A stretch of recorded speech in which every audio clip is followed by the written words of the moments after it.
Sicer pa se vsi vemo, da je socializem prav lep torej družbeni red, samo ljudje smo ga nesposobni izvajati, ker smo pač pokvarljivi.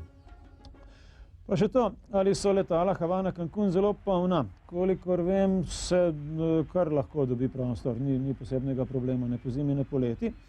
Povratno karto nameravajo namreč kupiti kar na Kubi, kar je za celih $100 ceneje, kot če jo kupiš pri nas. To je pa verjetno res. Sicer pa, če boste štartala na Kubi, potem najbrž nimate boljše možnosti. Če bi štartala na Yucatanu, pa šla potem na Kubo, bi plačala okrog $180 za povratno karto. Če bi podaljšala še do Dominikanske republike, bi bilo pa nekaj čez 300. Vsaj pri meni je bilo tako pred 2-3 leti. In še zadnje, glede na to, da bova iz Cancuna priletela v Havano na dan leta v Evropo, me zanima, ali se da na ta let počakati na letališču in to brez njihove turistične vize. Hvala za odgovore in lep dan vsem, Barbara in Boštjan. To ti pa zagotavljam, da je možno. Namreč ravno to se je meni dogajalo. Sam sem šel takrat z dekletom na Jamajko, potem sva šla skupaj še na Kubo, potem je pa ona odletela domov, sam sem šel pa še na Dominikansko republiko, Haiti in nazaj po vsej tej poti do Kingstona in potem nazaj v Evropo. Prvo, kar lahko omenim, je to, da se splačam malo poizkusiti povsod.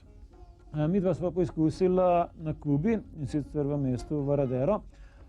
Tam je precej letalskih družb, oziroma tista Kubana, ki je tam, je precej velika in tisti, ki tam delajo, dobro obvladajo sceno. Tam sva vprašala, če bi bilo možno tudi kar direktno iz Kube leteti nazaj domov proti Londonu, pač, ker sva tam imela karto, da ne bi bilo treba nazaj na Jamajko. Pa so rekli za čudo, da lahko ne, da bi kaj doplačala.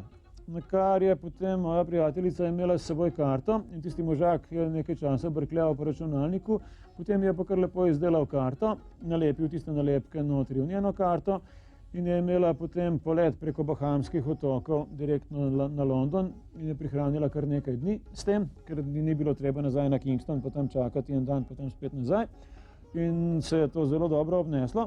Pa sem vprašal, če bi bilo možno to tudi 20 dni kasneje zame.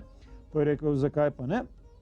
In sva že sklenila, da mu bova lepo dala kakšnih $20 za nagrado, ker se je tako potrudil, ker sicer taki transferi stanejo zelo veliko, če niso uradno dovoljeni. Pa sem potem še isti dan prišel nazaj s svojo karto, pa nažalost ga ni bilo več v službi.